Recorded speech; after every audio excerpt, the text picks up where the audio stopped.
La grâce de Jésus-Christ, notre Seigneur, l'amour de Dieu le Père et la communion de l'Esprit Saint soient toujours avec vous et avec votre esprit. Eh bien, chers frères et sœurs, amis auditeurs de ce temps d'écoute et de méditation de la parole de Dieu sous le figuier, avec vous, nous allons écouter et méditer l'évangile de ce dimanche de la solennité de Pentecôte, année liturgique B. Écoutons. Le Seigneur soit avec vous et avec votre esprit. Évangile de Jésus-Christ selon Saint Jean. Gloire à toi, Seigneur. En ce temps-là, Jésus disait à ses disciples, « Quand viendra le défenseur, que je vous enverrai d'auprès du Père, lui, l'Esprit de vérité, qui procède du Père, il rendra témoignage à ma faveur. Et vous aussi, vous allez rendre témoignage, car vous êtes avec moi depuis le commencement. J'ai encore beaucoup de choses à vous dire, mais pour l'instant, vous ne pouvez pas les porter. Quand il viendra, lui, l'Esprit de vérité, il vous conduira dans la vérité tout entière. En effet, ce qu'il dira ne viendra pas de lui-même, mais ce qu'il aura entendu, il le dira. Et ce qui va venir, il vous le fera connaître. Lui me glorifiera, car il recevra de ce qui est de moi pour vous le faire connaître. Tout ce que possède le Père est à moi. Voilà pourquoi je vous ai dit, l'Esprit reçoit ce qui vient de moi, pour vous le faire connaître. Eh bien, frères et sœurs, après avoir écouté cet extrait de l'évangile de Saint Jean, il apparaît clairement que le Christ fait une promesse de l'envoi de l'Esprit à ses disciples. Et il faut savoir que les disciples devront vivre et continuer l'œuvre de leur maître.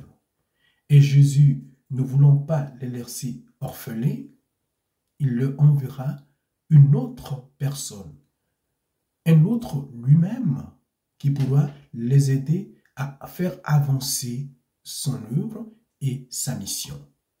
Eh bien, cette personne, je l'ai nommée le Saint-Esprit. Mais Jésus, ici, le présente comme l'Esprit de vérité et le Paraclet. Parce que le thème employé dans les Bibles grecques, c'est Parakletos, qui pourrait être traduit de mille et une manières. Ici, précisément, il est présenté comme défenseur. Mais le Paraclet est aussi celui qui console, qui soutient, qui encourage, qui sécurise même. Et donc, le Saint-Esprit que promet Jésus est l'Esprit qui entraîne et qui convainc dans la vérité tout entière, et c'est l'Esprit qui est soutien pour le ministère des apôtres. Eh bien, Jésus le fait pourquoi? Parce qu'aux apôtres, il a laissé une mission essentielle, qui n'est rien d'autre que la mission du témoignage. Alors, on ne cherche pas à recevoir l'Esprit pour sa propre gloire. On ne cherche pas à recevoir l'Esprit pour son propre matu vu, pour son propre bling-bling, pour son propre one-man show.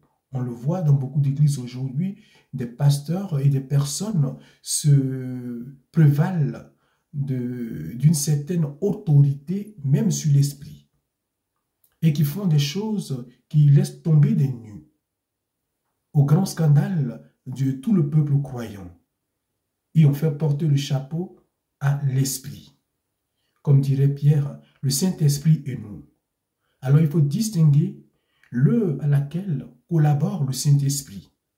Il ne collabore pas à n'importe quelle œuvre. Il collabore à l'œuvre de la transmission de la foi, dans l'œuvre de la transmission de la vérité révélée, dans l'œuvre du témoignage de Jésus-Christ. Eh bien, Jésus prend le temps, en parlant à ses disciples, d'évoquer par 2 fois le concept de témoignage. Il rendra témoignage, et vous aussi, vous rendrez témoignage de moi. Et il faut dire que l'occurrence du chiffre 2, c'est pour traduire la vérité et la confirmation du message qui va être porté. Parce que dans la culture hébraïque, un témoignage n'est reconnu comme vrai que quand il est porté par 2 personnes. Et ici, l'Esprit est celui-là qui aide les disciples à rendre ce témoignage. Ou allons-nous véritablement dire, et l'Esprit est celui-là qui témoigne de Jésus dans la personne du disciple. Alors on ne peut être véritablement chrétien que quand on vit sous son onction, sous sa docilité, sous son apanage. Eh bien, l'Esprit est indispensable pour tout disciple, raison pour laquelle Jésus vient accomplir par l'événement de la Pentecôte cette promesse légendaire qui avait été faite à tout le peuple croyant. Depuis l'annonce prophétique d'Isaïe, de Jérémie, de Michée, de Joël, l'Esprit est la prémisse, comme dit Saint Paul, des dons que le Père donne à ses enfants. Alors on ne peut pas dire que l'Esprit Saint, c'est pour certains et pas pour d'autres. C'est pour les techniciens de la parole, c'est pour les confirmer dans la religion. Non. Il ne s'agit pas de question de religion, mais il s'agit de l'importance de la filiation. Nous sommes appelés à être disciples du Christ et co-héritiers des promesses du Père. Et pour cela, nous devons avoir l'Esprit Saint. Car aujourd'hui, jour de Pentecôte, célébrons l'anniversaire de l'Église par la descente de l'Esprit Saint, eh bien, nous célébrons nos propres engagements missionnaires à rendre témoignage de Jésus. Car sans la personne du Saint-Esprit, eh bien, il faut dire que nos églises seraient aujourd'hui de grands musées laissés à la visite et aux touristes d'y jeter un regard. Mais non. Sans l'Esprit, notre prétention à proclamer l'Évangile ou à évangéliser ne serait rien d'autre qu'une simple propagande. Sans l'Esprit, il faudrait savoir que nos enseignements ou nos doctrines ne seraient que de simples idéologies sans substance.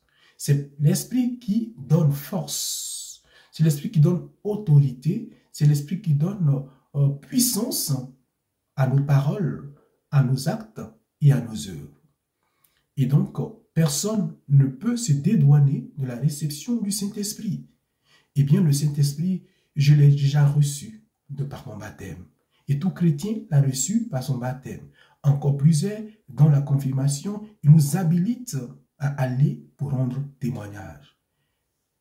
Par ailleurs, nous avons la possibilité de revivifier, dirais-je, cette grâce de l'Esprit en notre vie par l'effusion du Saint-Esprit.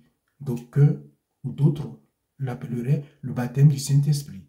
Mais en réalité, il n'y a qu'un seul baptême, une seule foi et un seul Dieu. L'effusion du Saint-Esprit, c'est pour donner à la braise que nous avons reçue le jour de nos baptêmes et qui tend avec la routine quotidienne, avec les circonstances et les événements de la vie, à prendre de la cendre, à pouvoir découvrir un nouveau souffle qui lui donne de prendre un nouveau feu. Alors ce nouveau feu, il est pour chacun et pour tous. Je vais t'inviter, mon frère, ma soeur, à être disposé pour recevoir cet ami fidèle, ce parent pauvre de la Trinité, et que nous sommes appelés à connaître et à enrichir dans notre entourage.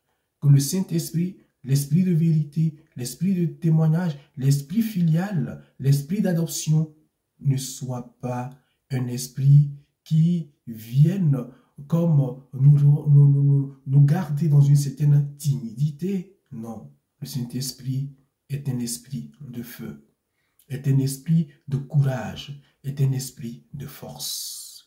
Que le Seigneur nous donne la grâce en ce jour où nous célébrons la solennité de la Pentecôte, de redécouvrir l'essence missionnaire de notre vie chrétienne. Car nous sommes appelés à porter l'évangile de par nos vies d'abord. Car celui qui veut évangéliser doit pouvoir s'évangéliser soi-même. Ensuite, par nos paroles qui consolent, qui adoucissent, qui fortifient, qui exhortent et qui édifient. Joyeuse fête de la Pentecôte à tous et à chacun. Que la grâce du Saint-Esprit soit ce nouveau souffle qui bouleverse, qui impacte, qui influence et qui renouvelle la face de la terre et la face de nos vies quotidiennes. Ne vous laissez pas berner par qui que ce soit qui vous prétendrait quelle est l'incarnation du Saint-Esprit. Le Saint-Esprit ne s'est pas incarné. Le Saint-Esprit s'est communiqué. Et il est communiqué par la grâce de l'imposition des mains, par la grâce du baptême et par la prière que Jésus-Christ a faite et par sa promesse. Bon dimanche de Pentecôte et loué soit Jésus-Christ.